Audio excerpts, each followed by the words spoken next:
Another rare gun for you guys today. This is the Neonfire 198 TSL, and this is made by a company called Jieke. They're actually a subsidiary of Weld.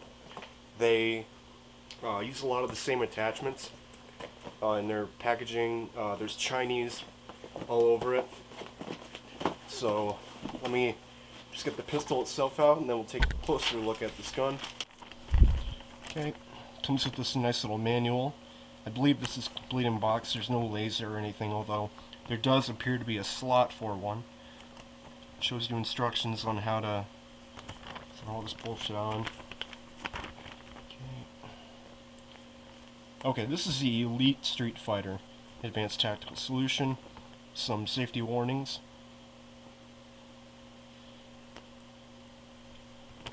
Okay, more safety shit. Okay, now we can take a look inside the manual. And this is the last page. The third one appears to be blank. Okay. Just showing you again how to install everything. Very easy to do. Okay, da-da-da.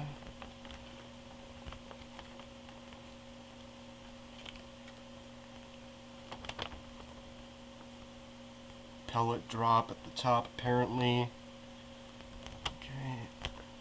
Alright, so now we can get on to the fun stuff, which is the gun. Alright, this is based on a Mark 23, as you can see. Comes with a tactical rail. The only moving parts are the trigger, the magazine release, and the slide. It has I believe a metal inner barrel with brass threadings, and then the four slot tactical rail. Okay, let's throw in the magazine. The magazine, I believe, holds about 20 rounds, maybe about, I'm not sure how much, but anyway, it's just a standard low cap pistol magazine. Nothing special about it. Okay, throw that in. Okay, there's that. And then now we have, let's start with the easy stuff first, because I'm not going to show you how to screw all this stuff on, because it would take a lot of time, and it's just screwing nuts into washers, screws into washers. So let's do the suppressor, the mock suppressor first. This is one of Weld's brass threaded suppressors. I've compared the two, and down to the seam line, they are exactly the same as the Weld and Jieke models. Jieke, I'm not sure how to pronounce that. Okay, probably should have lubricated the threads first. Okay, there's no inner barrel on this mock suppressor, so it's completely mock. Okay, there it is. Alright, okay, slide it in right to the top. I had to listen to that song for like 6 fucking years. It drove me nuts. Okay, I guess maybe I'm putting it in backwards by chance. Alright, well, we're just going to pretend that's on. I don't want to break the rail. Okay, moving on. Comes with a screwdriver, some additional hardware, and then you got your red crosshair scope. This one's actually pretty unique. I've never seen this kind before. And then you have the flashlight, which was included with the Colt Series, I believe 80 or 70 Mark IV from Weld. There we go. That's flashing. This is not an LED. This is a incandescent bulb. As you can see there, absolutely not an LED. Connects up with a washer and a screw. Takes those little coin batteries, as does the red dot here. It's just a battery hidden underneath the switch. And then again, you would just have a screw and then a washer here. So I'm going to go ahead and hook up all this stuff for you off camera. Okay, so here it is all put together. Funny note about the foregrip, I got it on, but what I had to do was loosen up the screw here, get it to split apart, and then before I even screwed the screws all the way down, it was already like clamping on the rail way too hard. Flashlight is on the right, and then I got the red dot on the top, obviously. Like I said, simple on and off switch. Doesn't quite lock into place though, it's disappointing. And then here is the red cross, which isn't exactly in great shape, but you know, it's a super old gun. Okay. And then that would turn it off by turning it that way. Alright, so here's a fully assembled package. It might have come with a laser. I'll take a look at the place I've seen this before and see if it ever did come with a laser, but at this point, we have the fully assembled gun.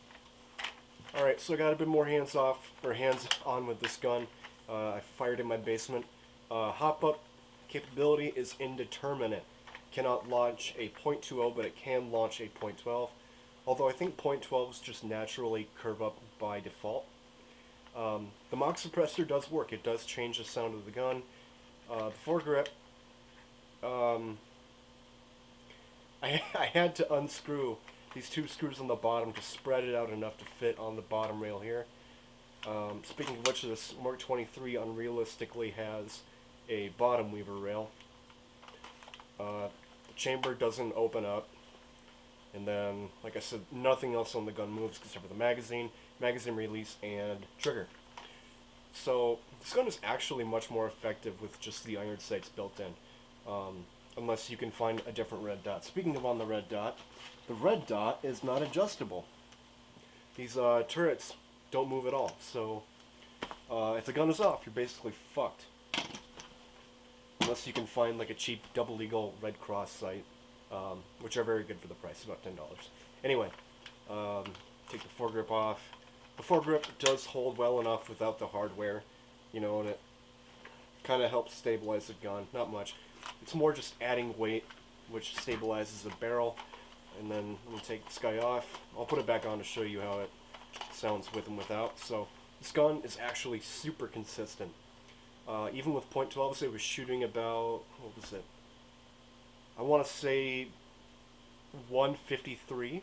I just did it and I already forgot. So 153, and out of 6 shots, I think it went down to about 150, but it fired super close to that the entire time.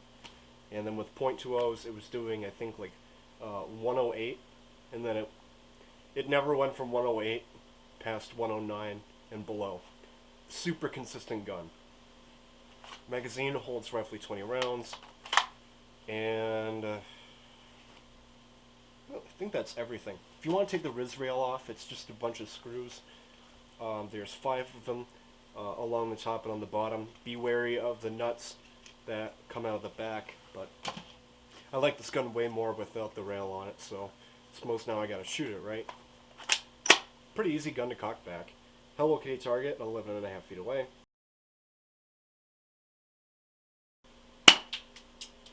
Yeah, it actually does shoot pretty straight. Although, all this bullshit, all the accessories would help stabilize the gun just by having a bunch of weight on it. It's still pretty good with the built-in iron sights. So let me show you how the mock suppressor sounds. Tighten it up just a little bit. Show you that one more time.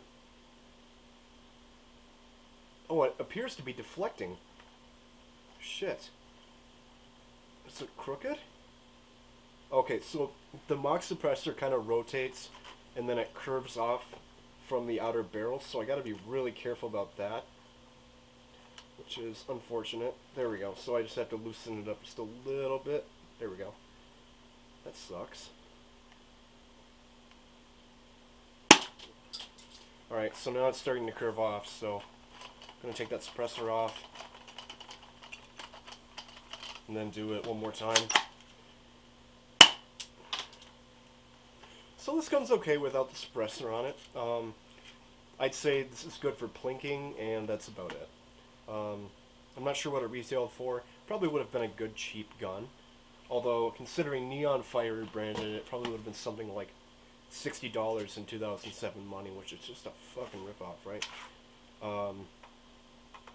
No major issues with the gun. You know, it's fairly stable to hold. Metal Gear Solid shit up in this bitch. Am I missing anything about this gun? Would I recommend it? No. Not unless you really wanted a Mark 23. But then you have the Double Eagle, the Tokyo Marui, and then, God, who's the other one? I'm missing one other spring model, the Mark 23, but this one's the worst of them all. The other ones have a true hop up. The build materials are a lot better, and they shoot hotter, even with a .12 and a .20. So, do not recommend this gun, and I would consider this a waste of money, unless it was like, I don't know, $15, $20. But anyway, that's all I got for you guys. Thank you for watching, and I hope you enjoyed this review on this very rare Neonfire Elite Street Fighter. So, thank you for watching.